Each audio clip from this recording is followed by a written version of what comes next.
Good afternoon everyone, जय हिंद। क्या आवाज़ आ रही है आपकी?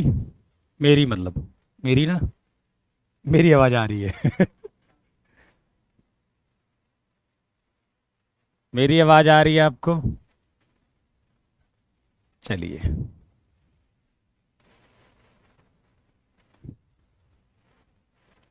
जैसे ही तुम क्लास के लिए आते हो तुरंत गुड आफ्टरनून हो जाता है।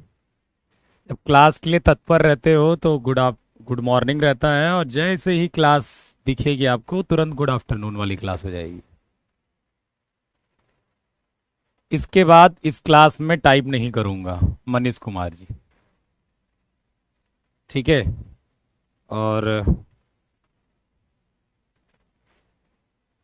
चलिए, और सब बढ़िया। और एक दुख के साथ सूचित किया जाता है कि आज की क्लास आपकी 1:15 तक ही चलेगी। ठीक है, 1:30 बजे तक नहीं चलेगी। हम्म।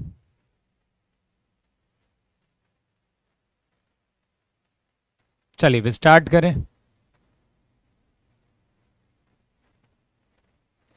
अच्छा, पहली बार गुड मॉर्निंग बोलते हैं। अब यार इतनी अंग्रेजी आती नहीं मुझे कि पहली बार मिलेंगे तो मतलब रात में 10 बजे मिल रहे हैं तो भी गुड मॉर्निंग बोलेंगे क्या? अच्छा, ये वही है ना संतोष कुमार जो अभी क्लास में पढ़ा था, कह रहा है कि आपसे पढ़ेंगे तो एनडीए क्लियर हो जाएगा क्या? नहीं होगा बेटा, नहीं होगा क्लियर। किसी से पढ़ के एनडीए क्लियर नहीं होता। यदि आप अंधकार में ही जीते हो, जीते रहोगे लाइफ में। आपको ये लगता है कि किसी चीज से करके कोई चीज मिल जाती है, मतलब आप किसी टीचर से पढ़ोगे। अच्छा ये बात बताओ, कल को मैं यदि सचिन तेंदुलकर से ट्रेनिंग लूं तो मैं सचिन तेंदुलकर बन जाऊंगा या क्रिकेटर बन जाऊंगा क्या? ये बताओ। तो फिर तो जितने भी पैसे वाले लोग हैं आराम से किसी बड़े क्रिकेटर से ट्रेनिंग करवा देते हैं, यदि उन्हें लगता है कि किसी टीचर से या किसी क्रिकेटर से ट्रेनिंग करने पर कोई क्रिकेटर बन जाएगा। हैं? ये बताओ। तो ये ना, ये जितना आप ये सोचोगे ना, और यही सबसे बड़ी दिक्कत है कि आपको ये आ, आज के दुनिया में ना ये सब अच्छा लगता है। आपको ये लगता है कि किसी के बदौलत आपको सिलेक्शन मिलेगा। थोड़ा सा जागिए, इस नींद से जागिए, नींद से जागिए कि कोई अध्यापक आपको सेलेक्ट करा सकता है। ठीक है, कोई इकलौता ऐसा टीचर नहीं है, मैं आपको बता दूं भारत में, ठीक है, जिसके सारे बच्चे सेलेक्ट होते हों। अब बताइए आप किससे पढ़ोगे? बताइए। कोई भी ऐसा अध्यापक नहीं है, मैं आपको बता दूं, जिससे सारे बच्चे सेलेक्ट हो गए। तो एक भी असफल हुआ है तो बताइए किससे पढ़ेगा आदमी? तो अब मत पढ़िए किसी टीचर से, क्योंकि इसकी गारंटी नहीं होती कि किसी अध्यापक से, मतलब कोई भी, चाहे आप कोई बेस्ट भी मानते हो जिसको, आप उससे भी पढ़ोगे तो सारे बच्चे सेलेक्ट नहीं होते। फैक्ट यही है। और होंगे भी नहीं, और होंगे भी नहीं। इसका कारण है यार, सीटें ही नहीं है। 7 लाख लोग एग्जाम देंगे तो 7 लाख तो सेलेक्ट नहीं होंगे। वो 7 लाख मान लो किसी टीचर से पढ़ रहे हैं तो ऑब्वियसली कोई कितना भी बढ़िया पढ़ाएगा तब भी सारे सेलेक्ट नहीं होंगे। थोड़ा सा आप रियलिटी की दुनिया में जिए थोड़ा सा, नहीं तो फिर ना कोई कह देगा ना कि रात में क्रीम लगाओ सुबह गोरा, फिर तुम ना उसके लिए 1 लाख रुपए खर्चा कर दोगे। ठीक है, चलिए। द प्रोडक्ट ऑफ, देखो मैंने जीएम्स के बारे में कल बताया था। आप मेहनत पर भरोसा रखिए, अपनी मेहनत करिए, चाहे किसी से भी पढ़िए। ठीक है, यदि आप मेहनत नहीं करेंगे तो आपका सिलेक्शन नहीं होगा, चाहे आप किसी से भी पढ़िए। यदि आपको यह विश्वास नहीं हो रहा है तो सबसे बड़े गधे हो आप, बस। इसके आगे मैं कुछ नहीं बोल सकता। तो आपसे ज्यादा बेवकूफ कोई नहीं हो सकता यदि यह सच्चाई आपको पता नहीं है तो। चलिए, the product of an GMs between A and B. देखो, जैसे मैंने कल आपको बताया होगा कि ए और बी के बीच में हमने क्या किए हैं, एनजीएम्स डाल दिए हैं। क्या डाल दिए बेटा, एनजीएम डाल दिए हैं। ठीक है, okay, A G1 G2 dot dot dot GN comma B. ठीक है, ये क्या है, देखो हमारे पास ए और बी दो संख्याएं हैं बेटा, उसके बीच में एन ज्योमेट्रिक मीन डाल दिए हैं, एन गुणोत्तर माध्य डाल दिए हैं। तो ये जो पूरा सीक्वेंस बनता है वो जीपी में बन जाता है। अब मैं कहूं आपसे कि आपने यदि एन ज्योमेट्रिक मीन डाले हैं, एन गुणोत्तर माध्य डाले हैं, तो इन जो एन गुणोत्तर माध्य हैं इनका प्रोडक्ट कितना होगा, G1 into G2 into G3 और इंटू GN, तो वो कितना होगा, पहला और लास्ट वाले का ज्योमेट्रिक मीन की पावर n। वहां क्या होता था, जब हम एम्स डालते थे ए और बी के बीच में, जब अर्थमेटिक मीन, जब समांतर माध्य डालते थे तो समांतर माध्यों का योग सम ऑफ एम्स होता था n times of a plus b by two, n times of a plus b by two. ठीक है, n times of a plus b by two. और जो ज्योमेट्रिक मीन का जो प्रोडक्ट होगा G1 G2 dot dot dot GN, वो क्या होगा, यदि हमने ए और बी के बीच में ज्योमेट्रिक मीन गुणोत्तर माध्य डाल दिए हैं तो इनका जो प्रोडक्ट होगा वो पहला और लास्ट वाले का ज्योमेट्रिक मीन, ठीक है, की पावर n हो जाएगा। इसी चीज को यहां पर ना, ये जैसे समेशन क्या होता है, सम वाला, वैसे ही यहां पर ऐसे जब लिखते हैं r equal to 1 to n GR, तो ये प्रोडक्ट के लिए बना हुआ है। ये क्या बना है, प्रोडक्ट के लिए। पहले r बराबर 1 डालोगे, इंटू r बराबर 2 डालोगे, और लास्ट में क्या डालोगे, r बराबर है। ये नोटेशन है बेटा, ये एक नोटेशन है। जैसे मान लो मैं ऐसा कहता हूं r equal to 1 to n r square, तो कहने का मतलब होगा पहले r बराबर 1 डालोगे, इंटू r बराबर 2 डालोगे, इंटू r बराबर लास्ट में क्या डालोगे, n। ये इसका तरीका हो गया। समझ में आ गई, ये जो ये कॉन्सेप्ट मैं बताना चाह रहा हूं आपको, समझ में आ गया? ठीक है, समझ में आ गया? बोलिए, इस पर नहीं बोलेंगे, बोलो समझ में आ गया कि नहीं? आगे बढ़े, आ गया सबको, बता नहीं रहे सब।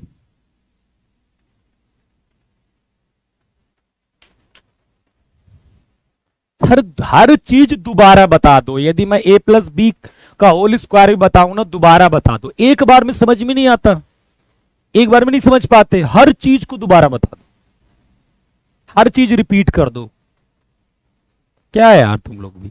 मैंने कहा a और b के बीच में मैंने n गुणोत्तर माध्य डाल दिए, तो n गुणोत्तर माध्य का जो गुणा इंटू होगा वो रूट ए बी की पावर n होगा। इसको भी दोबारा बता दीजिए। मैं 25 बार बताऊंगा कम से कम अब, ठीक है, कल तक यही बताऊंगा मैं। हो गया यार, सिंपल सी बात है। ए और बी के बीच में, ए और बी के बीच में एन ज्योमेट्रिक मीन डाल दिए मैंने। क्या डाल दिए, ए और बी के बीच में एन ज्योमेट्रिक मीन। अब एन ज्योमेट्रिक मीन है तो उनका जो प्रोडक्ट करेंगे वो रूट ए बी की पावर एन होगा, पहला और आखिरी का ज्योमेट्रिक मीन। और कितनी बार, 4-5 बार और बता दूं? चलिए यहां पर करिए, आओ।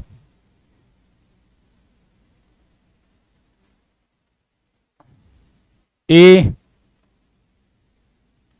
बी, चलिए इसमें अप्लाई करिए, थोड़ा सा इसमें अप्लाई करके बताइए आंसर क्या आ रहा है।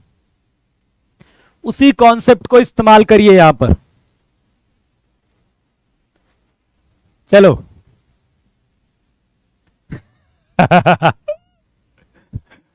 प्रोडक्ट ऑफ 6 ज्योमेट्रिक मीन, मतलब थोड़ा सा ध्यान से सुना करो, ठीक है। प्रोडक्ट ऑफ 6 ज्योमेट्रिक मीन मतलब 8 और 1/16 के बीच में, 8 और 1/16 के बीच में मैंने 6 ज्योमेट्रिक मीन डाल दिए। G1 G2 G3 G4 G5 G6, ठीक है, ओके। क्या डाल दिए, 6 ज्योमेट्रिक मीन डाल दिए। तो मुझे क्या चाहिए, इनका product, G1 dot G2 dot G3 dot G4 dot G5 dot G6। तो सबका प्रोडक्ट क्या था, इसका और इसका जीएम 8 × 1/16। ये क्या हो गया, पहला और आखिरी वाले का जीएम की पावर एन। एन क्या है, जितने ज्योमेट्रिक मीन, जितने गुणोत्तर माध्य डाले थे आपने, कितने डाले थे, 6 डाले थे। तो ये हो जाएगा 1/2 की पावर 1/2 की पावर 6। तो ये हो जाएगा 6 से कट जाएगा 3 हो जाएगा 1/2 की पावर 3। मतलब आंसर जो आएगा वो 1/8 आ जाएगा। कितना आ जाएगा, 1/8 आ जाएगा। तो आगे एप्लीकेशन समझ में ना, आगे बढ़ जाते हैं। अब थोड़ा सा एचपी के बारे में देख लो। अब किसके बारे में, एचपी के बारे में। और इस पर आपके एग्जाम में क्वेश्चन भी आया था, ठीक है, आपके एग्जाम में क्वेश्चन आया था इस बार। किया था पेपर, किसने किसने दिया था, एचपी वाला जो क्वेश्चन आया था वो किया था, बोलो। एचपी वाला जो क्वेश्चन आया था वो किया था सबने एग्जाम में।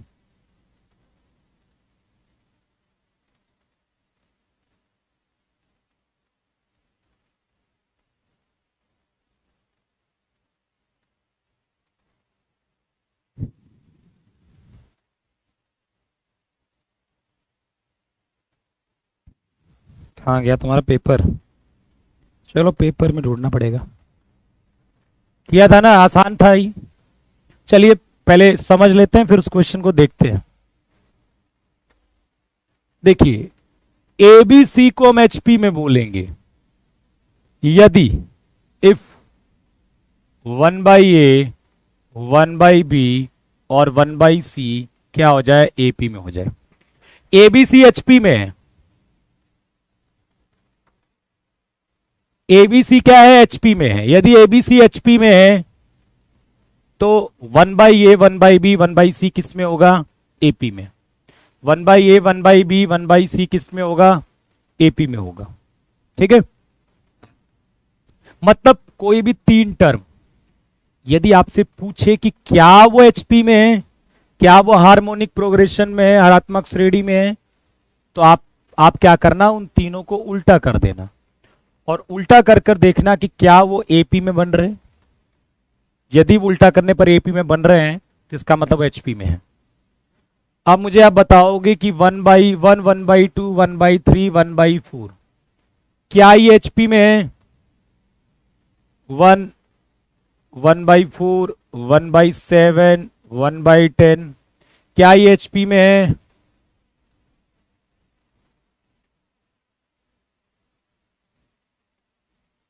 क्या ये एचपी में, कौन एचपी में बताइए।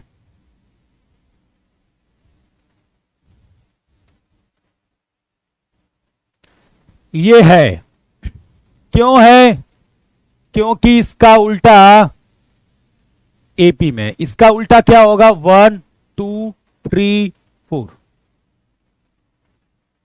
क्या ये एचपी में है, इसका उल्टा करिए, 1 4 7 10 वो एपी में है।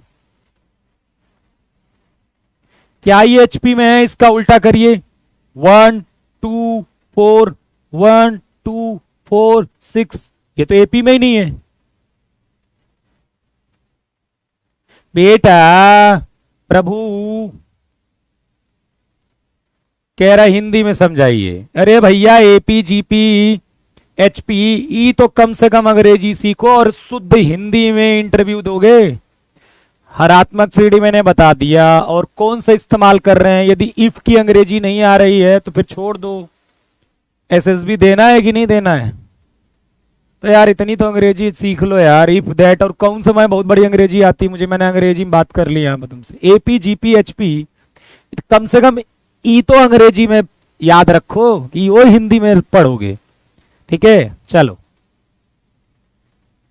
ओके, तो ये एचपी में नहीं है। अब मैंने कहा कि एबीसी एचपी में है तो आपने कहा कि बेटा, आपने कहा कि सर एबीसी एचपी में है तो 1/a 1/b 1/c क्या होगा, एपी में होगा। ठीक है, 1/a 1/b 1/c क्या होगा, एपी में होगा।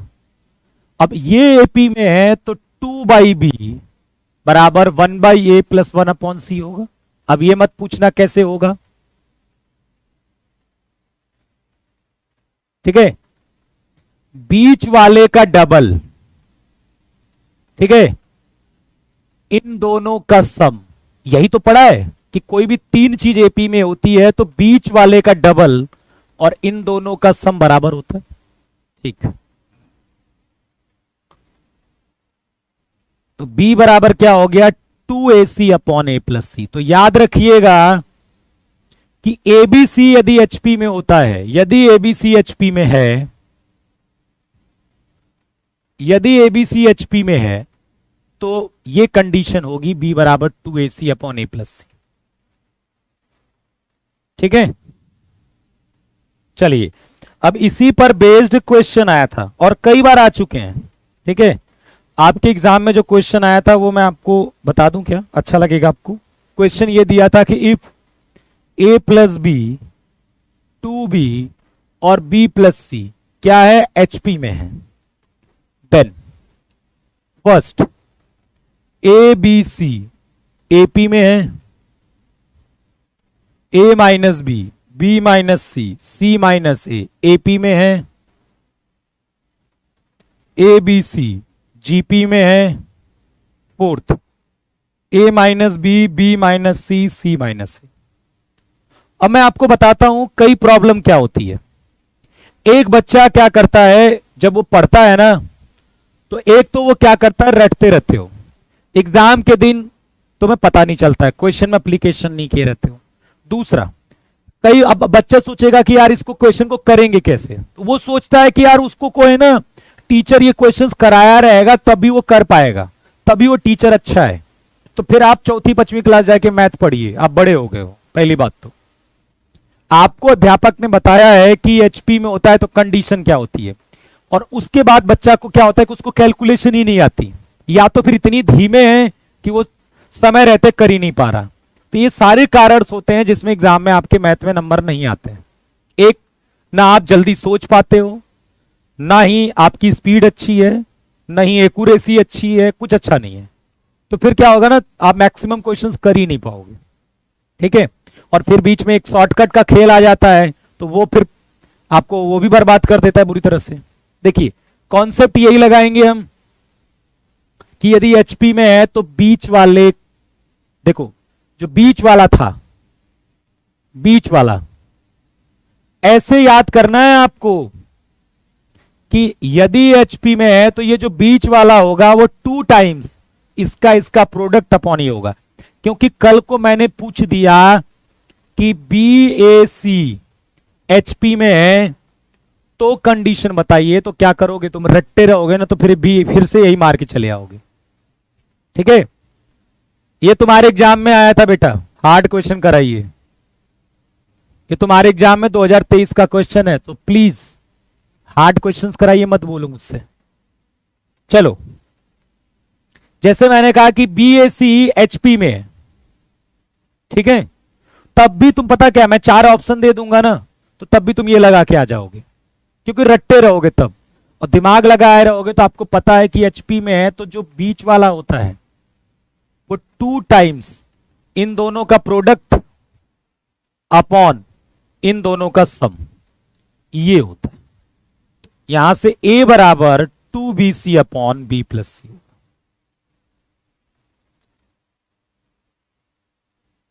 ठीक है, समझ में आ गई बात। चलिए, तो तुम्हारी एक और कमी है कि तुम ना बहुत जल्दी शॉर्टकट्स लगाते हो, सबसे बड़ी कमी यही है। तुमने क्या करोगे, शॉर्टकट्स लगाओगे, कोई वैल्यू पुट करोगे और गलत आंसर लेकर चले आओगे। इस शॉर्टकट से जितना दूर रहोगे उतना बेहतर है। आप अच्छी मैथ पढ़ोगे, शॉर्टकट्स आप खुद क्रिएट करोगे, लेकिन पहले शॉर्टकट पढ़ोगे तो वो आपके लिए समझ लो एक जहर के बराबर है, मीठा जहर, ठीक है, जो आपको मजा आएगा पर बर्बाद कर देगा। हाँ, आप कॉन्सेप्ट अच्छे से पढ़िए, आप खुद क्रिएट करिए शॉर्टकट, पर पहले पढ़कर शॉर्टकट्स आप लगाइएगा मत, यदि वो यूनिवर्सल शॉर्टकट्स नहीं है। कुछ होते हैं जो एक कॉन्सेप्चुअल बनते हैं, उनको ठीक है, फर्जी वाले नहीं। क्या करेंगे, बीच वाला जो होगा वो 2 times a plus b, b plus c upon A plus b, b plus c. Same लगा दिया। चलिए अब 2 से 2 कट जाएगा, b का a देखो, b बराबर कितना हो जाएगा, ये A B plus A C plus B square plus B C upon A plus 2b plus C. तो B A plus 2b square plus B C बराबर A B plus A C plus B square plus B C. A C नहीं कटा,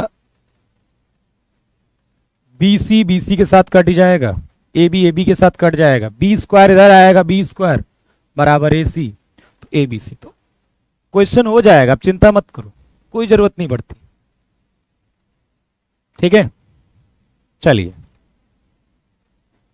अब यदि मैंने आपसे कहा कि आपने समझ लिया कि यार ए बी सी यदि एचपी में है तो बी क्या होगा, 2 टाइम्स ए सी अपॉन ए प्लस सी होगा। चलिए मैंने कहा कि एक बात बताइए, आप कह रहे हो, आप एग्री कर रहे हो कि 1 1/2 1/3 ये आपके क्या है, एचपी में है। तो मैंने कहा भाई मुझे बताओ find nth term of HP.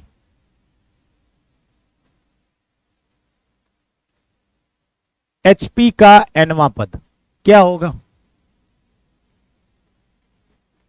HP का nवां पद क्या होगा बेटा, बताओगे मुझे?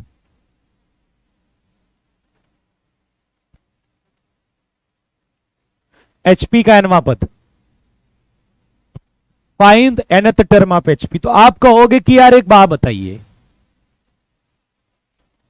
यदि एचपी में है तो इसका उल्टा करने पर 1 आ रहा है, इसका उल्टा करने पर 2 3, ये एपी में होगा, इसका ये क्या होगा, एपी में होगा। तो आप ये जानते हो कि आप इसके पहले टर्म को देखो, देखिए ये एचपी में था, आपने क्या किया, उल्टा किया, आपने क्या किया, उल्टा किया, तो वो क्या आ गया, एपी में, क्या आ गया, एपी में। ठीक,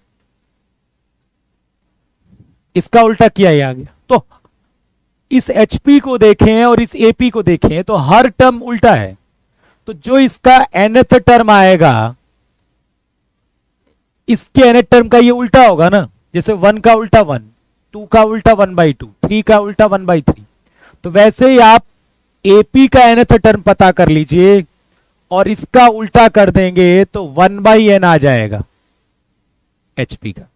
तो यही कहने का मतलब है कि चीजों को आपको क्या कर देना है, पलट देना है। ओके, आपको कोई चीज एचपी में दी गई है, उसको पलटिए, उसका nth टर्म निकाल लीजिए और फिर एपी में एपी का nth टर्म उसको 1 अपॉन कर दीजिएगा। ठीक है,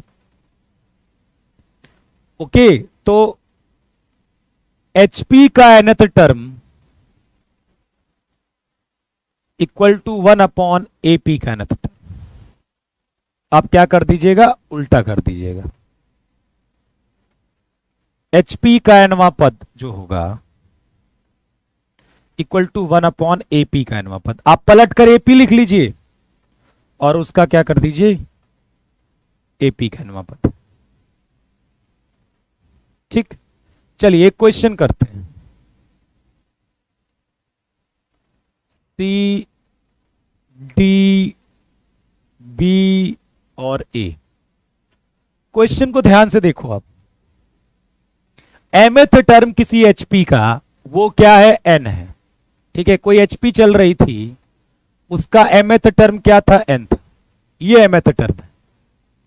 और nth टर्म क्या है, और जो nth टर्म है उस एचपी का वो क्या है, m है।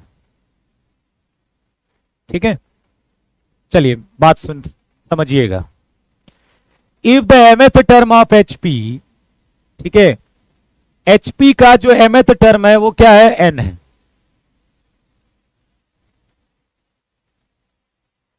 और mth टर्म क्या है, n है। तो यदि हम इसे, और हमें क्या बताना है, rth टर्म, हमें क्या बताना है इसका, rth टर्म, rth टर्म बताना। तो आपने कहा यार एक देखो, यदि एचपी का nth जो mth टर्म है वो n है और nth टर्म क्या है, m है। ठीक है,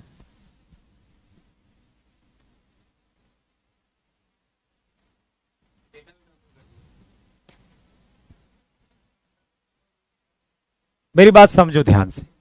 HP जो है उसका mth टर्म है, मैं nth टर्म m है, rth टर्म बताना है। तो आपने क्या किया, उल्टा कर दिया। आपने कहा यार यदि मैं उसको उल्टा करता हूं तो वो AP में आएगा, तो mth टर्म AP का कितना आ जाएगा, 1/n। nth टर्म AP का कितना आ जाएगा, 1/m।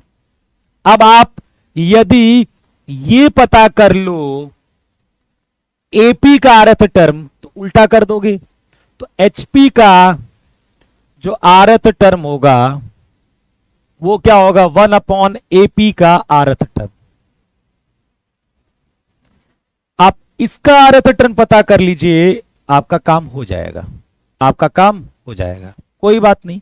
अब यहां पर देखिए Tm 1/n है और Tn 1/m है, तो यहां से आप Tr निकाल लीजिए। भाई AP का mth term 1/n, nth term क्या है, 1/m, तो आप rth टर्म निकालिए।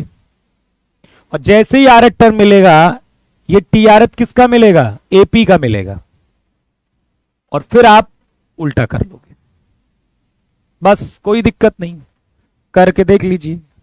A plus m minus 1 into D 1/n, A plus n minus 1 into D 1/m, minus करोगे m माइनस एन डी बराबर 1/n माइनस 1/n। डी भी 1/mn आ जाएगा, similarly ए भी 1/mn आ जाएगा, Tr आ जाएगा 1/mn plus r minus 1/mn। तो Tr जो AP का आ जाएगा वो आ जाएगा r/mn, r/mn। तो हमें HP का चाहिए तो mn/r।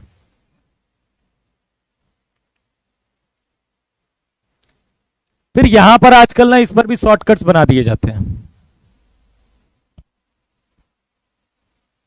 ठीक है।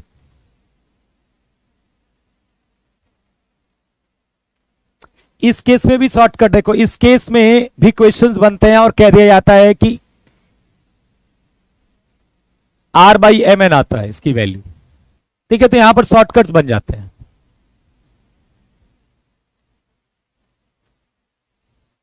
क्या हो गया, फिर यहां पर इसी रिजल्ट को क्या कर दिया जाता है ना, शॉर्टकट्स क्रिएट कर दिया जाता है कि यार Tm 1/n है, Tn 1/m है, तो जो Tr होगा वो r/mn होगा। फिर इसी पर 2-4 क्वेश्चंस करा के ऐसा लग दिया जाता है कि जग जीत लिया हमने इस शॉर्टकट के साथ। आप बहुत खुश होते हुए इन सबसे, ये रिजल्ट को इस्तेमाल किया जाता है क्वेश्चंस में, ठीक है, कोई दिक्कत।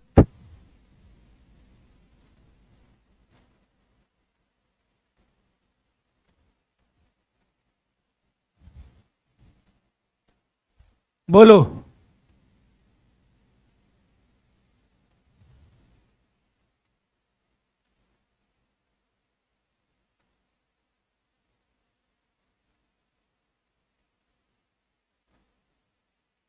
mn थोड़ा साफ से लिख देते हो, क्या हो गया,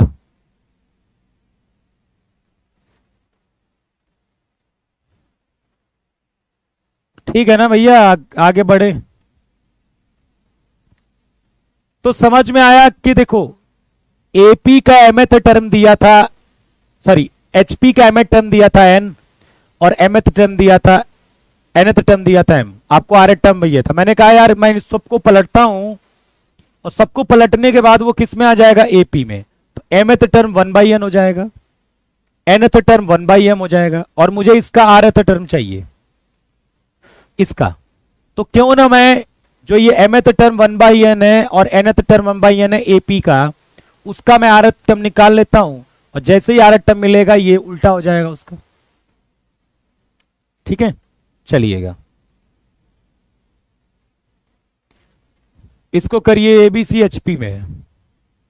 यहां पर आप चाहें तो आप कोई भी वैल्यू इस्तेमाल कर सकते हैं। क्यों इस्तेमाल कर सकते हैं ये भी मैं बता देता हूं आपको, क्यों वैल्यू इस्तेमाल कर सकते हो।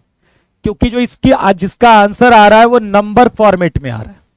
तो चाहे आप यहां पर ABC HP कुछ भी मानो, ये आपकी इच्छा है, ABC HP कुछ भी मानो आप, ये वैल्यू सेम ही रिजल्ट देगी। तो एक बच्चे ने यदि 1/2 1/3 माना और एक ने क्या माना 1/4 1/7, तो दोनों से आंसर सेम ही आएगा। लेकिन क्या ये अच्छा विकल्प है? क्या यहां पर ये वैल्यू डालना अच्छा विकल्प है बेटा? सोच के बताइएगा, क्या एक अच्छा विकल्प है? चलिए इसको करिए।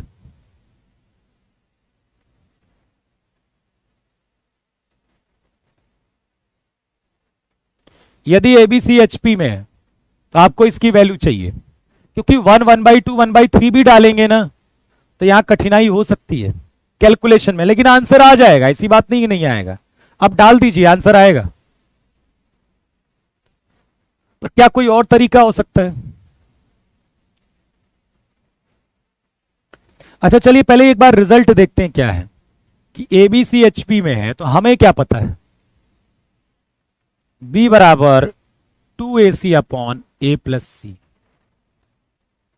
ये हमें पता है। तो क्या हम V की वैल्यू डाल दें? क्या हम B की वैल्यू ही डाल दें क्या सीधे? क्या B की वैल्यू डाल दें हम सीधे?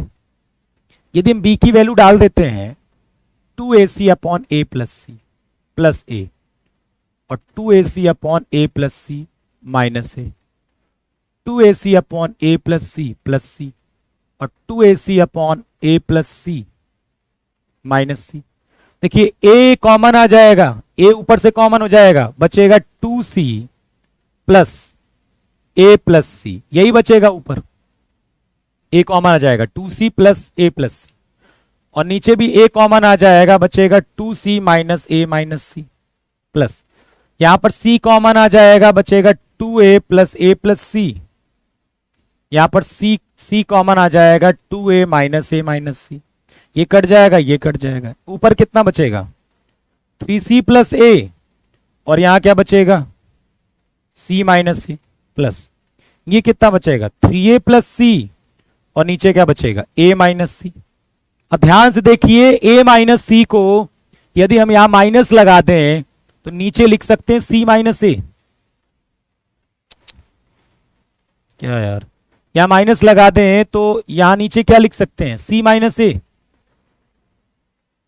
देखिए C माइनस A यहां आ जाएगा, और ऊपर बचेगा देखो 3C माइनस C, 2C और A माइनस 3A 2A, तो आंसर कितना आ जाएगा 2 के बराबर।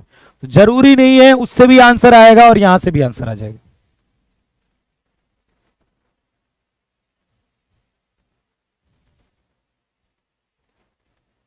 कंपोनेंटो डिविडेंडो कैसे लगाओगे भैया? मनीष कुमार जी का C आ रहा है और किसी का D भी आ रहा है, कैसे? जैसे मेरा तो चलो 2 आ गया, आपको दिख रहा है, आपका सही आया, कैसे आया 3 और 2। तुक्केबाजी मत किया करो प्लीज। हमने नॉर्मल अप्रोच अप्लाई करी, B बराबर 2AC। आप चाहो तो आप डाल के देख लो, आप चाहिए तो A की जगह 1, B की जगह 1/2 और C की जगह 1/3 डाल के देख लीजिए, उससे भी आंसर आ जाएगा। क्यों चेक किया हमने? क्योंकि हमें पता है इसकी वैल्यू एक आंसर में मतलब न्यूमेरिकल फॉर्मेट में आ रही है, तब आप जरूर डाल सकते हो, क्योंकि तब मैं मतलब क्या बोलते हैं उसको, तब मैं एकदम डंके की चोट पर कह रहा हूं कि चाहे आप 1/2 1/3 डालिए, चाहे आप 1/3 1/5 डालिए, कुछ भी डालिए, आंसर 2 ही आएगा।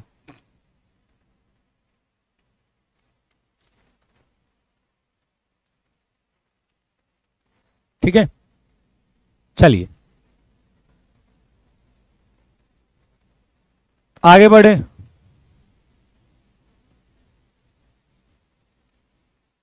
उसमें भी टाइम लगेगा, ऐसी बात नहीं है, उसमें भी थोड़ी सी कैलकुलेशन करनी होगी, इसमें भी थोड़ी सी कैलकुलेशन।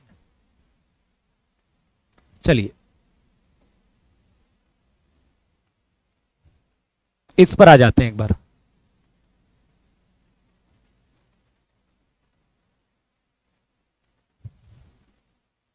एबीसी क्या है जीपी में, चलिए इसके बारे में बताइए। ए सी बी और डी,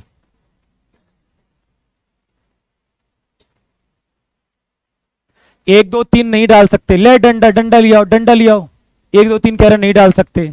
हाँ यही शॉर्टकट, ऐसे ही पढ़ते हो तुम लोग, मुझे पता है, शॉर्टकट आपका यही करता है। 1 2 3 कैसे डाल सकते हो, 1 2 3 एचपी में है। मेरी हाथ जोड़कर विनती है कि जब जितना मैं बता रहा हूं मानो, यूट्यूब मत देखा करो तुम लोग, ठीक है। शॉर्टकट्स पढ़ोगे ना, एक एग्जाम में शॉर्टकट से क्वेश्चंस लगाओगे, बाकी आपके मेथड से ही लगेंगे और फैल जाओगे एग्जाम में। ये ज्यादा ना तुम ये मत देखा करो कि सोल्यूशन छोटा कौन बनाया जाता है। मैं तुम्हें आप एक शॉर्टकट सीरीज चला देता हूं, मैं तुम्हें लगता है ना कि बहुत इंटेलिजेंट होता है कोई शॉर्टकट बताता है, तुम कहो तो मैं 20 मिनट रोज शॉर्टकट सीरीज चला देता हूं, और इतने शॉर्टकट लाऊंगा ना कि तुमने देखे नहीं होंगे कभी भी। मेरे पास ऐसी बुक्स रखी हुई हैं, लेकिन उनको मैंने फाड़ दिया है, जो सही है बस वही लेता हूं, जो बेकार वाली वो छोड़ देता हूं, फर्जी वाली। चलिए आइए, एबीसी जो शॉर्ट्स वायरल देखते हो ना आजकल, ठीक है, वो इसलिए वायरल करा जाता है कि आप खुश हो जाओ शॉर्टकट देखकर, और ऐसा लगे कि वो बहुत ब्रिलियंट टीचर से पढ़ रहे हो। एबीसी क्या हो गया जीपी, एबीसी क्या हो गया जीपी, पॉजिटिव है। चलो फॉर्मूला बताओ, एबीसी यदि जीपी में है तो लॉग बेस में 10, ये किस में होगा, कौन बताएगा मुझे, ये किस में होगा, ये बताओ किस में होगा। कल बताया होगा ना, कल तू एपी में बताया था कि नहीं, कल तो बताया मैंने।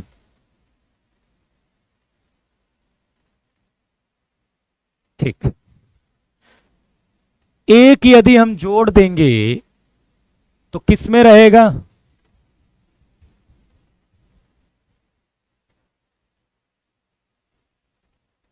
एपी में, और उल्टा कर देंगे तो, ये तो उल्टा है, एचपी में।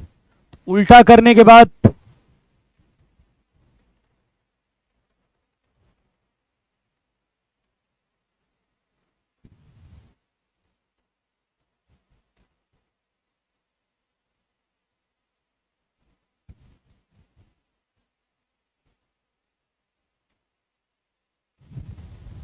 एचपी, ठीक है। चलिए ये बता दीजिए एक बार,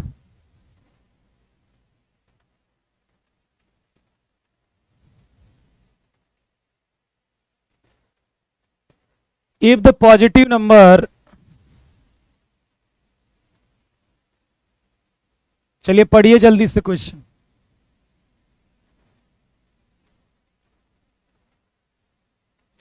if the positive number a b c d are in ap, ये ABCD क्या है, AP में है।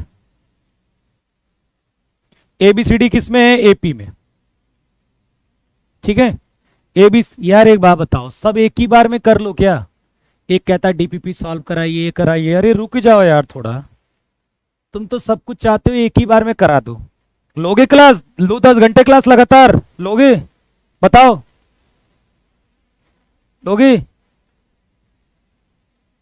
हालत खराब हो जाएगी, रोने लगोगे, तुम्हें भी रुलाऊंगा, चिंता मत करो, बहुत ठीक है, परेशान रहते हो। अरे क्लासेस हो रही हैं, डीपीपी खुद सॉल्व करो, थोड़ा सा देखो, मेहनत करो, करवाऊंगा मैं, सब एक ही दिन चाह रहे हो सब करवा दूं मैं। अरे तुम भी देखो, तुम बस एयरफोर्स का एग्जाम होने दो, फिर अभी कहोगे सर बस अब डीपीपी मत सॉल्व कराइए, हम खुद ही कर लेंगे, हो जाने दो सॉल्व पहले पे, 10 दिन और रुक जाओ, 10 दिन इससे एक हफ्ता। If the positive number ABCD are in AP, ठीक है, ABCD क्या है, AP में है, तो ABCD AP में है, तो आपने डिवाइड कर दिया किससे, ABCD से, क्या डिवाइड कर दिया, ABCD से। चाहे आप तो वैल्यू रख सकते हो, कोई दिक्कत नहीं, ठीक है। आप वैल्यू रख लीजिए, आप चाहे तो 1 2 3 रख सकते हैं। क्यों रख सकते हैं? क्योंकि इसकी वैल्यू पूछ रहा है एपी जीपी एचपी, तो चाहे आप कोई भी वैल्यू रखोगे एबीसीडी एपी, ये जिसमें आएगा ना सब में सेम ही आएगा, सब में क्या आएगा? सेम ही आएगा बेटा। ओके, समझ रहे हो मेरी बात को? देखो एबीसीडी क्या है एपी में, ठीक, और आप क्या करोगे? आप कोई भी वैल्यू रख लीजिए, मैं इससे बता रहा हूं, आप वैल्यू रख लीजिए कोई भी। एबीसीडी से डिवाइड कर दिया, क्योंकि तुम्हारे से तो जल्दी इससे आंसर आएगा, तुम वैल्यू डालोगे इनटू करोगे तब तक इससे आ जाएगा। देखो ये एपी में था, यदि आपने एबीसीडी से डिवाइड कर दिया, एबीसीडी से डिवाइड कर दिया तो किस में रहेगा? एपी में ही रहेगा। कोई दिक्कत है? एपी में रहेगा ना, यदि आपने डिवाइड कर दिया तो सेम नंबर से, ठीक।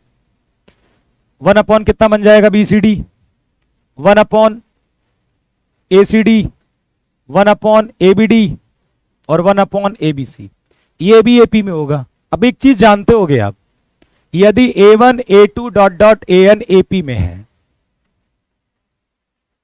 तो AN माइनस 1 इसका उल्टा ये भी एपी में होगा, होगा ना, ठीक है। और कोई चीज एचपी में है, एपी में हो चाहे एचपी में हो, तो ये भी एपी और एचपी में होगा। तो देखिए इसका उल्टा, यदि ये एपी में है तो 1 upon ABC, 1 upon ABD, 1 upon ACD और 1 अपॉन बीसीडी, ये भी एपी में होगा। यदि ये एपी में है तो फिर ये भी एपी में होगा, और ये एपी में है तो इसका रेसिप्रोकल लिखा हुआ है, ये वो किस में हो जाएगा? एचपी में। किस में हो जाएगा? एचपी में।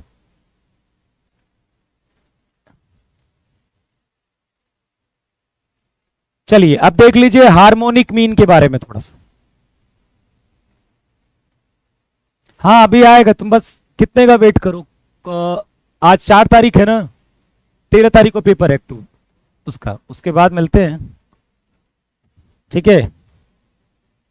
फिर प्रैक्टिस का ऐसा खेल होगा ना, मैं इतना तुम्हें पढ़ाऊंगा ना जब तक तुम खुद मना ना कर दो सर अब जाइए, अब मत आई, कल 2 दिन की छुट्टी ले लीजिए, मजाक नहीं। इतने क्वेश्चंस करवाऊंगा मैं तुम्हें कि तुम मुझसे खुद कहोगे कि 2 दिन छुट्टी पर जाइए सर, मुझे आपकी क्लास नहीं करनी है, ठीक है। चलो आओ, हार्मोनिक मीन। हार्मोनिक मीन हरात्मक माध्य सेम वैसे ही है, ठीक है। देखिए A1 A2 AN, अच्छा मैं कहूं इसका आप AM बताइए तो आप क्या कहोगे?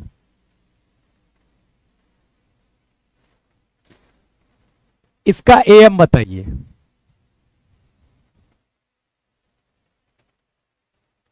बताइए। A1 A2 dot dot dot AN, A1 A2 dot dot dot AN, ठीक। हाँ जी यूट्यूब पर क्लास चलती है। देखिए ये क्या है बेटा? अच्छा एक बात बताओ, जो ये क्या है एपी में है? मैं कुछ चीज बताता हूं, एक चीज ये एपी में है। जैसे मान लीजिए कि 2 और 4, मैंने कहा भाई इसका AM बताओ, तो इसका AM क्या होगा? AM क्या होगा इसका? 2 और 4 का AM, तो आप कहोगे सर 2 + 4/2 मतलब 3, तो इसका 3 मतलब कि ये जो AM आया यदि मैं इसके अंदर डालूं इनके बीच में तो वो AP में ही बनेगा। मतलब समझ में आया? AP में ही बनेगा कि नहीं?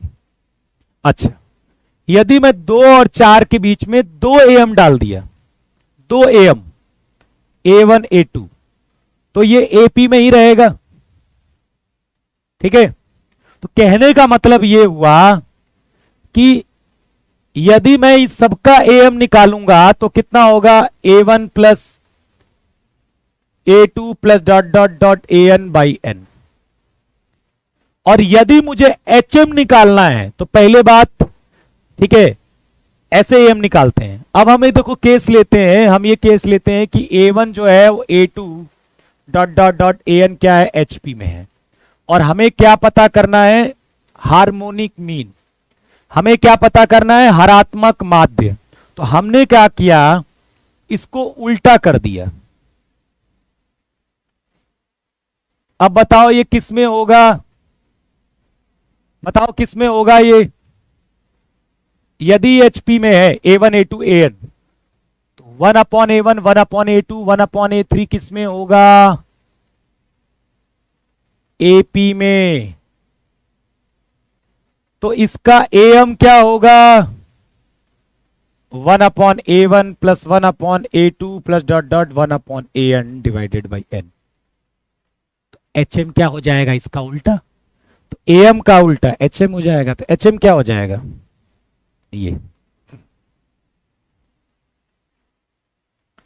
तो किसी भी A1 A2 AN यदि HP में है और इसका HM निकालना है तो फिर आप इस फॉर्मूले का इस्तेमाल करोगे। किस फॉर्मूले का इस्तेमाल करोगे, इस फॉर्मूले का। चलिए बताइए, कोई दिक्कत।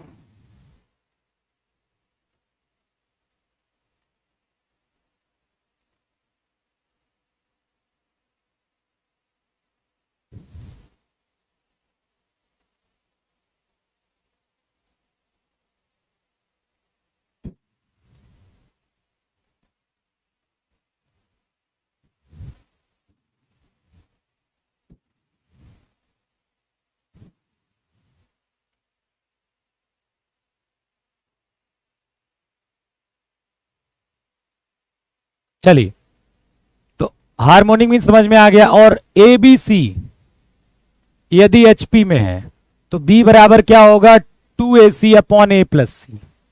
तो ये जो B होगा वही तो HM होगा, यही तो HM होगा, हार्मोनिक मीन हरात्मक माध्य।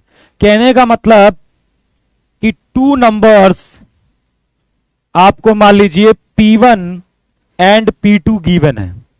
ये दो नंबर P1 P2 मत करो, P और Q, ये दो नंबर आपको P और Q गिवन है। और यदि मैं HM पूछता हूं इसका हार्मोनिक मीन तो आप कहोगे 2 into PQ upon P plus Q, यही होगा हार्मोनिक मीन। ये फॉर्मूला याद रखिएगा। जैसे ABC HP में होता है तो B क्या बोलते हो, 2AC upon A plus C। तो ये जो B होता है वही तो HM होता है। तो कहने का मतलब जो B है यहां पर आप क्या बोलोगे, B जो है HM है किसका, A और C का।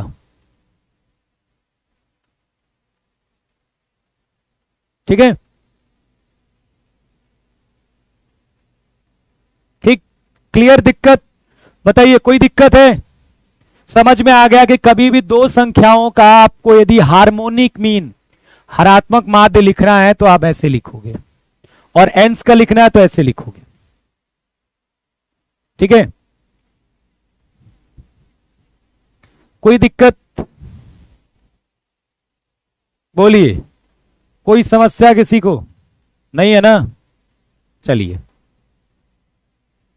अब थोड़ा सा हम देख लेते हैं अर्थमेटिक ज्योमेट्रिक सीरीज। क्या देख लेते हैं, arithmetic geometric series.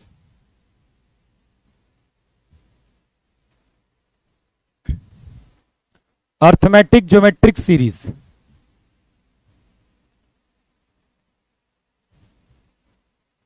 Arithmetic geometric series. कोई दिक्कत,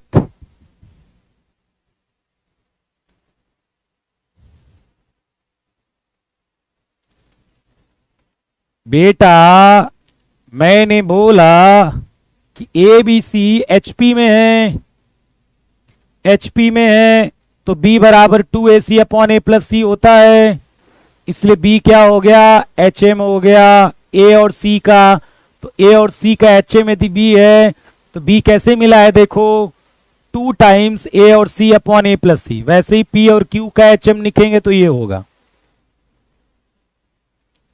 तो देखो जैसे कि जब ABC AP में होता है तो B बराबर 2ac अपॉन a प्लस सी होगा, सॉरी b बराबर क्या होगा, a प्लस सी बाई 2 होगा, और ये जो b होता है वही क्या होता है, am होता है, वही क्या होता है, am होता है। जब ए बी सी क्या होता है जीपी में,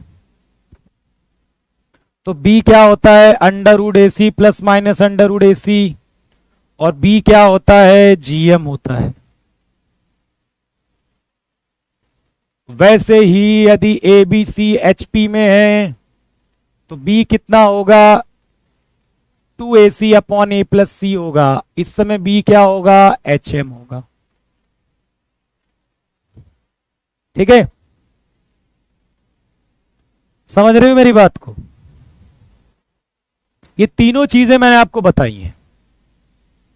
ए बी सी एपी में है तो 2b बराबर a प्लस सी, मतलब b क्या होगा, a plus c by 2। A B C GP में है तो b स्क्वायर ए सी के बराबर, मतलब b plus minus root A C, तो b क्या हो गया, जीएम हो गया। A B C H P में है तो b बराबर 2ac अपॉन ए प्लस सी, तो b क्या हो गया, एच एम हो गया। ठीक, अब मेरी बात सुनिए।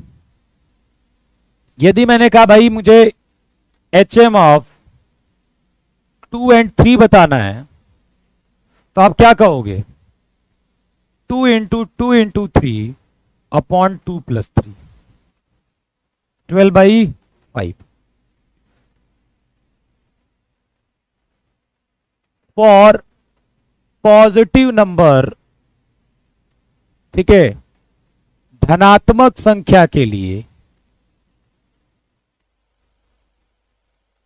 क्या होता है, A M greater than equal to G M greater than equal to H M. ठीक है,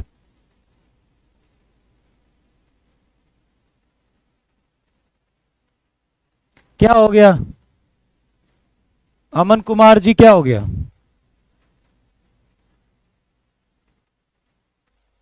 क्या दिक्कत है इसमें? यार सब पढ़ चुके हैं, ए बी सी एपी में है तो मैंने बोला है कि b क्या होगा, a प्लस सी बाई 2, और b कोई ए एम होता है। ए बी सी जीपी में है तो b क्या हो जाए, b क्या हो जाएगा, plus minus under root A C, और b क्या है आपका, जीएम है। और A B C H P में है तो b बराबर 2ac अपॉन ए प्लस सी होगा, b क्या है, एच एम है। अब देखिए, for positive number A M greater than equal to G M greater than equal to H M होता है। मुझे बताइए तीनों बराबर कब होंगे, ये बराबर कब होंगे, तीनों बराबर कब होंगे, A M G M H M कब बराबर होंगे, A M G M H M कब बराबर होंगे, जल्दी बताइए।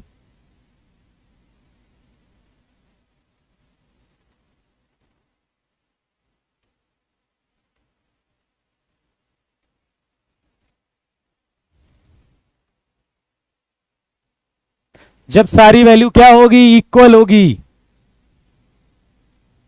ठीक है, नंबर्स क्या हो जाएंगे, इक्वल जब होंगे। और फॉर डिफरेंट पॉजिटिव नंबर, याद रखिएगा, विभिन्न धनात्मक संख्या के लिए, जब विभिन्न धनात्मक संख्या की बात होगी तो उस केस में ए एम जी एम से बड़ा और जी एम क्या होगा, एच एम से बड़ा। तो इस पूरे बोर्ड पर जो भी चीज लिखी गई है इसमें किसी को दिक्कत, किसी को दिक्कत? जो भी लिखा गया है ये सब कुछ पढ़ चुके हो आप?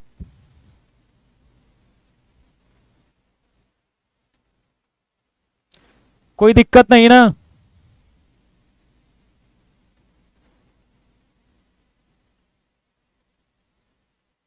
चलिए, आज मैं तो आपको अर्थमेटिक ज्योमेट्रिक सीरीज नहीं बताता हूं, आज डिफरेंस मेथड बता देता हूं, कल बताऊंगा मैं।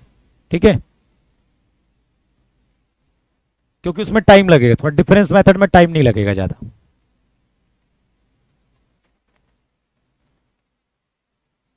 एच एम आप 2 और 3 नहीं आया रे भैया,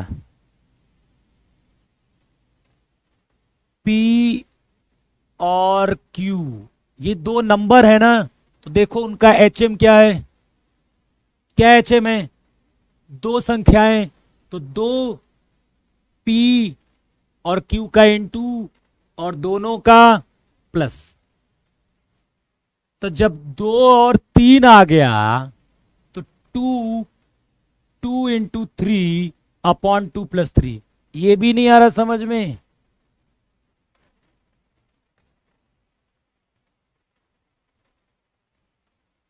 क्या यार तुम लोग, मतलब इतनी सी छोटी सी चीज कि ये आपका P है, ये आपका Q है, कितन इसमें कंफ्यूज हो रहे हैं बताओ। पेपर में तो ये आएगा भी नहीं इतना छोटा। ठीक है, हेडिंग का वो तो पहले से ही पड़ी है, मैंने कहां डाली है। चलिए ओके,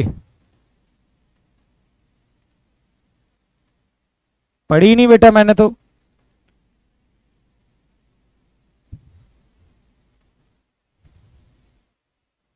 चलिए डिफरेंस मेथड कर लेते हैं।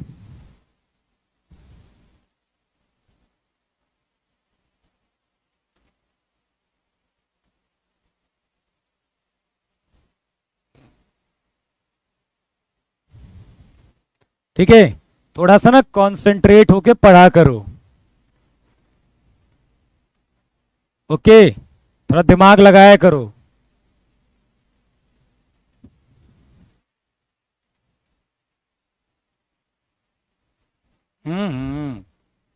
सब अपने जुगाड़ में लगा है, कह रहा है 12th भी स्टार्ट कर दीजिए। पेपर देना है, फाउंडेशन बैच ले लो, इससे बढ़िया फिर वहां पर 12th शुरू होने वाला है। जिनको 12th में पढ़ना है वो आप फाउंडेशन बैच ले सकते हो, ये आपकी इच्छा है। ठीक है, मैथ्स फाउंडेशन बैच में, लेकिन यहां पर आपको, यहां पर तो अभी बहुत टाइम लगेगा।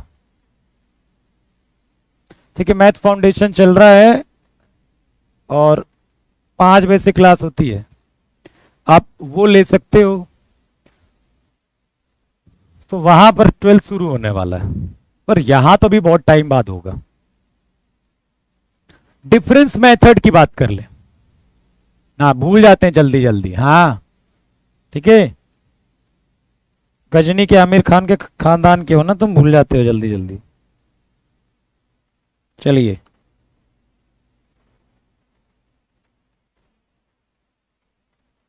चलो, डिफरेंस मेथड। अब देखिए डिफरेंस मेथड का इस्तेमाल कैसे करेंगे, जैसे एक बार ध्यान से देखिए, 2 3 5 8,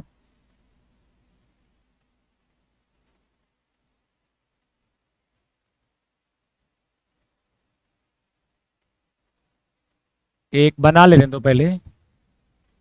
हाँ 12, ये किस में नजर आ रहे हैं आपको बताइए, 2 3 5 8 12, ये आपको किस में नजर आ रहे हैं। अरे मैं ही पढ़ाता हूं, कौन सर क्या पढ़ाते हैं, मैं ही पढ़ाता हूं उसमें। आप डिफेंस डिफेंस वाले में जाओगे वो आपको दिख जाएगा। ठीक है, ये आपको किस में नजर आ रहा है, एपी में नजर आ रहा है, कहां एपी में नजर आ रहा है बताना मुझे। इसमें डिफरेंस 1 का है, इसमें डिफरेंस क्या है 2 का है, इसमें डिफरेंस 3 का है, और इसमें डिफरेंस क्या है 4 का है।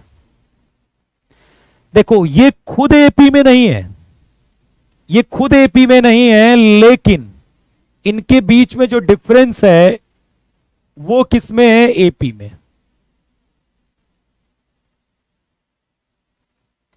इनके बीच में जो डिफरेंस है वो एपी में है, या फिर जीपी भी हो सकती थी, या फिर जीपी भी हो सकती थी। ये डिफरेंस जो है वो जीपी में भी हो सकता था, ऐसा भी एग्जाम्पल मैं बना सकता हूं, बनाऊं। 2 4, इनके बीच में डिफरेंस कितने का हो गया, 1 2 का हो गया ना, फिर 8 4 का 16। अब इसको देखिए ध्यान से, ये किस में नजर आ रहा है आपको, ये आपको, ये तो खुद ही जीपी में नजर आ रहा है, ठीक है, ये तो खुद ही जीपी में हो गया, फिर कोई मतलब नहीं। चलो ऐसे एग्जाम्पल मतलब बनाएंगे, धीरे धीरे बनाना पड़ेगा एग्जाम्पल को, चाहे डिफरेंस एपी में हो चाहे जीपी में हो। यहां पर वो एपी में है, जीपी में भी हो सकता था। तो जब ऐसा केस मिले जहां पर ये खुद एपी जीपी में ना हो लेकिन उनका डिफरेंस, ठीक है, इफ यदि difference of numbers are in AP और जीपी, ठीक है, देन आपको क्या यूज करना है, डिफरेंस मेथड। कौन काम आएगा, डिफरेंस मेथड, ठीक है, ऐसे बनाने पड़ेंगे आपको। चलिए, तो खुद एपी में नहीं, पर जो डिफरेंस आएगा वो एपी में आएगा या फिर जीपी में आएगा। कई बार एक बार में डिफरेंस एपी में नहीं आता है, 2 बार लेने पर आता है। तो ऐसा क्वेश्चन मुश्किल ही है कि आपके एग्जाम में आएगा, फिर वो जेईई में आता है, ठीक है। तो एक बार डिफरेंस करने पर यदि एपी और जीपी आ रहा है तो वो क्या हो जाएगा, वो अब उसको डिफरेंस मेथड से सॉल्व करेंगे। कैसे सॉल्व करेंगे, तरीका एक ही है, तरीका एक ही है। इसका क्या बताना है, सम ऑफ एन टर्म्स। लेकिन उसके पहले मैं एक आपको चीज बताना चाहूंगा। इतना आप जानते हो कि नहीं, यदि मैं टी आर दे दूं और summation are is running from 1 to n कर दूं तो ये कितना हो जाएगा। इसका मतलब क्या है, उसके पहले आपको कुछ चीजें जाननी पड़ेंगी, पहले वो बता देता हूं मैं। यहां पर नहीं, चलो इस यहां पर पहले बता देता हूं मैं आपको, ठीक है। चलिए थोड़ा सा ना आप समेशन के बारे में देख लीजिए,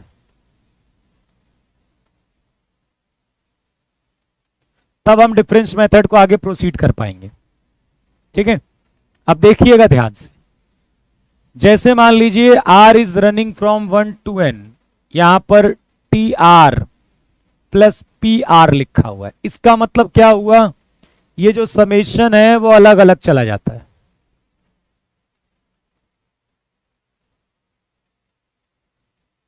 समेशन का मतलब तो जानते हो ना, कि summation r is running from 1 to n, T are का मतलब क्या होगा, r बराबर 1 डालेंगे, r बराबर 2 डालेंगे, r बराबर 3 डालेंगे और लास्ट में r बराबर क्या डालेंगे, n। समेशन का मतलब पता है ना, summation r is running from 1 to n, 1 से n मतलब टी आर। कुछ नहीं पढ़ते तुम लोग, टी आर मतलब r बराबर क्या, देखो पहले ये जो समेशन है वो अलग अलग हो जाएगा, टी आर के साथ अलग चला जाएगा और पी आर के साथ अलग चला जाएगा। इसका मतलब होता है पहले r बराबर आप 1 डालोगे, फिर r 1 के बाद क्या आता है 2, r बराबर 2 डालोगे, फिर प्लस करोगे, r बराबर 3 डालोगे, प्लस करोगे, r बराबर 4 डालोगे, प्लस करोगे और लास्ट में r बराबर n डालोगे और प्लस करोगे। चलिए इसको बताइए, r बराबर पहले 1 डालोगे, फिर r बराबर 2 डालोगे और लास्ट में क्या डालोगे, r बराबर है।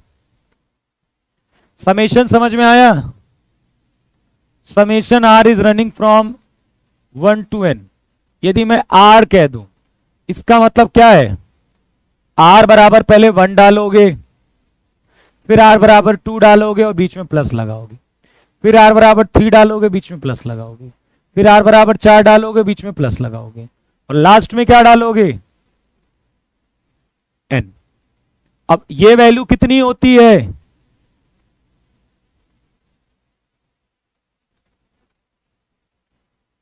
कितनी होती है, ऐसी होती है कुछ। देखिए summation r is running from 1 to n, यदि यहां पर के टी आर है, अच्छा यहां चाहे प्लस हो चाहे माइनस हो, प्लस है तो यहां पर प्लस आएगा और यहां माइनस है तो माइनस आएगा, अलग अलग हो जाएगा। समेशन किस पर है, आर पर है, तो के का कोई रोल नहीं है। समेशन किस पर है, आर पर है ना, और के का कोई रोल नहीं है, तो के आ जाएगा बाहर और समेशन किस पर लग जाएगा? टी आर पर। किस पर लग जाएगा? के आ जाएगा बाहर, क्योंकि समेशन किस पर है बेटा? इसके लिए ये इस्तेमाल होगा। तो समेशन के इस्तेमाल के लिए मैंने आपको डिफरेंस मेथड का बोला कि आप वहां से आप सीखिए, पहले समेशन आना चाहिए आपको। के का रोल, के बाहर आ गया, r is running from 1 to n T R. अब कितना हो जाएगा? आर बराबर 1 डाल दीजिए T1, आर बराबर 2 डाल दीजिए T2 और आर बराबर Tn डाल दीजिए। ठीक है, तो जैसे summation are is running from 1 to n, यहां पर 2r लिखा गया है। ठीक है, तो इसका मतलब क्या हो गया? इस दो का कोई रोल नहीं है और दो क्या आ जाएगा? अच्छा, इसका मतलब क्या हुआ? दो का मतलब कोई रोल नहीं है, दो बाहर आ जाएगा, क्या बचेगा? Summation are is running from 1 to n r. अब कितना हो जाएगा बताइए? पिछले लेक्चर्स देखो बेटा जाकर, सोनू कुमार जी। समेशन कहां लगेगा? आर पर। तो आर बराबर 1 डाल दीजिए, फिर आर बराबर क्या डालेंगे? 2, आर बराबर 3 और लास्ट में क्या डालेंगे? आर बराबर n। और ये वैल्यू कितनी है?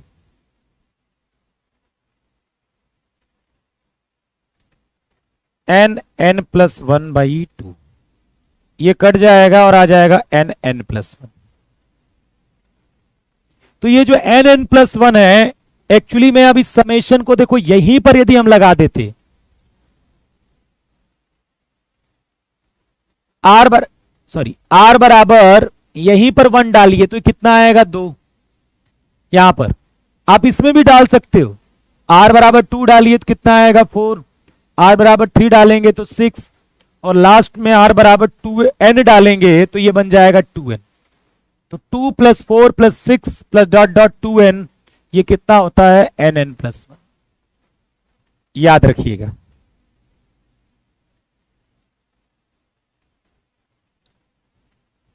nn+1। ओके, यहां कोई दिक्कत? आज लग रहा डिफरेंस मेथड नहीं हो पाएगा, समेशन में ही लग जाएगा समय। आज नहीं हो पाएगा बेटा, कल होगा डिफरेंस मेथड और अर्थमेटिक ज्योमेट्रिक सीरीज। ठीक है, क्योंकि समेशन भी आपको आना चाहिए, तभी सब कर पाओगे।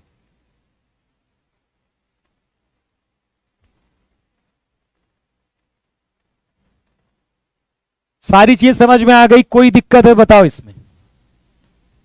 कोई दिक्कत? इस पूरे में कोई दिक्कत है?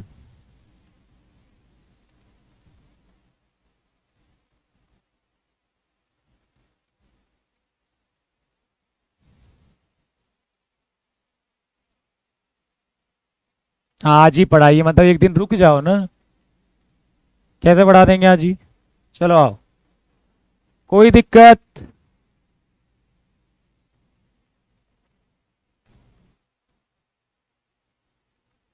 पर ऐसा नहीं होता है। R is running from 1 to n T R upon T R dash, मान लो T R upon P R है, ये नहीं होगा।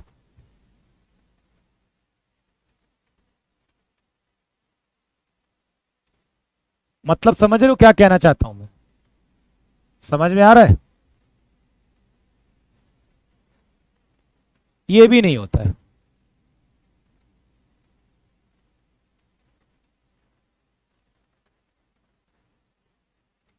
प्लस और माइनस में तो अलग अलग हो जाते हैं, प्लस और माइनस में तो अलग अलग हो जाते हैं, पर इनटू में ऐसा नहीं होता है। इनटू में ऐसा नहीं होता। इनटू और डिवाइड में, इनटू और डिवाइड में अलग अलग नहीं होगा। देखिए प्लस में क्या हुआ है, प्लस में क्या हुआ है? अलग अलग होगा, टी आर पी आर अलग चला गया है, माइनस के साथ भी। लेकिन यही चीज इनटू में ऐसा नहीं होगा कि ये दो चीजें इनटू में है तो अलग अलग समेशन का इनटू हो जाएगा, ये गलत है, ये नहीं हो सकता। इसलिए बीच में कटा हुआ है, इक्वल टू में यहां कटा हुआ है इसीलिए। ठीक, चलिए एक और प्रश्न का जवाब बताइए आप। ये कितना होगा? Summation are is running from 1 to n।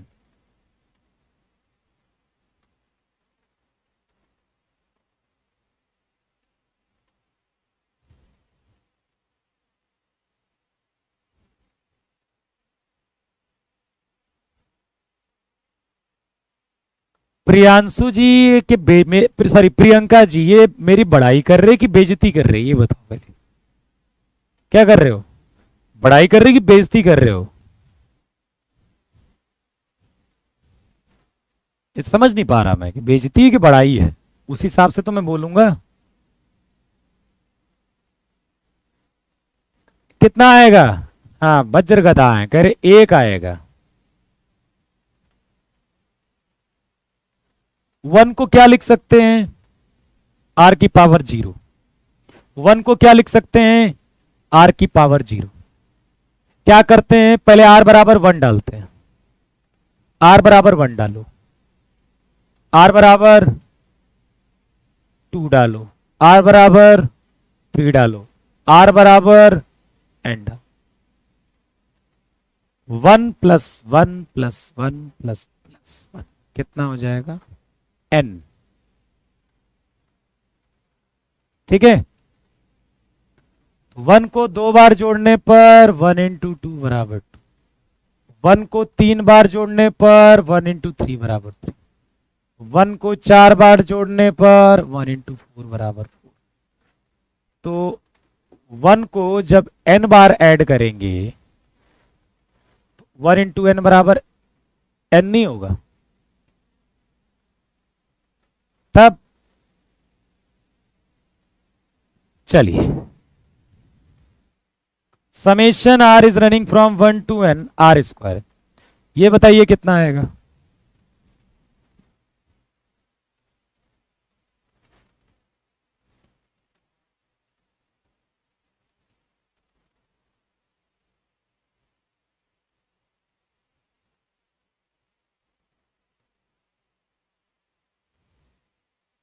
बोलो।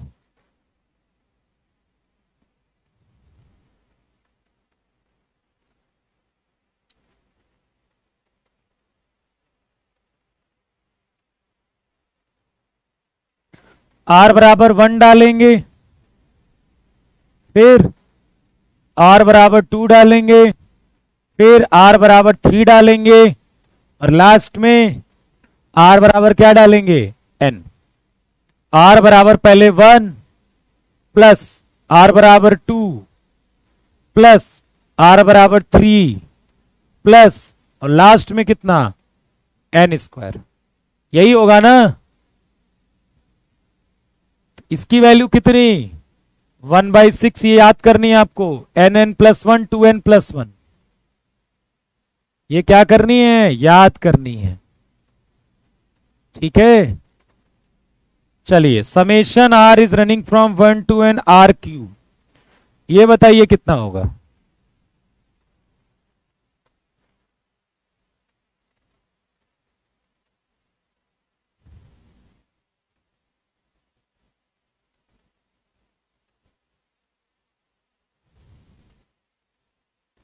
पहले आर बराबर क्या डालेंगे?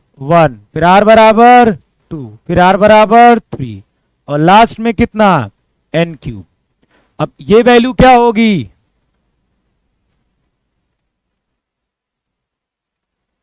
n प्लस 1/2 का होल स्क्वायर। इसको कुछ देखकर याद आ रहा होगा, किसका होल स्क्वायर है? n प्लस 1/2 वाले का, इसका होल स्क्वायर है। देखो इसका ये वो होल स्क्वायर लिखा गया, समझ रहे हो ना?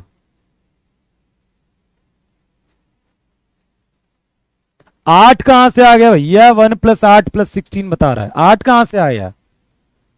क्या यार, 16 कहां से आएगा ये?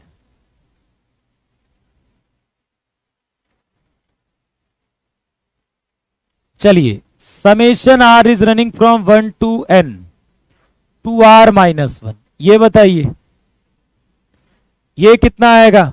Summation R is running from 1 to n two r minus 1, ये कितना आएगा? क्या करेंगे, r बराबर 1 डालेंगे, r बराबर 1 डालिए इसमें तो 1 आएगा, फिर r बराबर क्या डालेंगे 2, कितना आएगा 3, r बराबर 1 डालो, फिर प्लस करो, यहां r बराबर 2 डालो, प्लस करो, r बराबर 3 डालो, प्लस करो, डॉट डॉट डॉट डॉट, और जब n डालोगे तो 2n माइनस 1 हो जाएगा। अब ये समेशन कितना हो जाएगा, n स्क्वायर के बराबर। जिसको दिक्कत है एपी का n टर्म का समेशन लगा लो, एपी के n टर्म का समेशन लगा लो, n स्क्वायर मिल जाएगा आपको। देखो फॉर्मूला बता रहा हूं तब भी कह रहा समझ में नहीं आ रहा।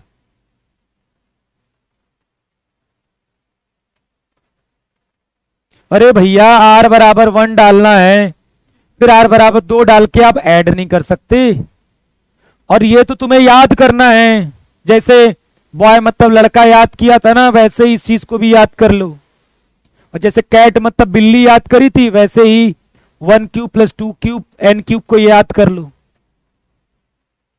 ठीक है। और जैसे डॉग मतलब कुत्ता याद किया था, वैसे ही 1 प्लस 3 प्लस 5 इसको याद कर लो, n स्क्वायर। और निकालना है तो इसमें तो आप एपी का समेशन लगा के निकाल सकते हो, एपी का समेशन। भाई एन टर्म का समेशन लगा लो ना। अब तुमने एपी नहीं पढ़ी होगी, पहली क्लास में हो क्या?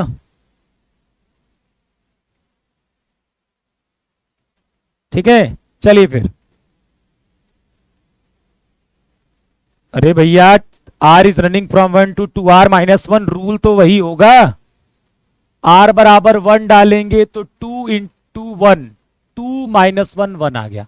r बराबर 2 डालेंगे तो 2 इंटू 2 4, 4 में से 1 गया 3 आ गया। r बराबर 3 डालेंगे तो 2 इंटू 3 6, 6 माइनस 1 5 हो जाएगा। और ये कितना हो गया n स्क्वायर। तो आज की क्लास में इतना ही। कल हमारी शुरुआत कुछ समेशन के क्वेश्चंस के साथ होगी, लगाइएगा।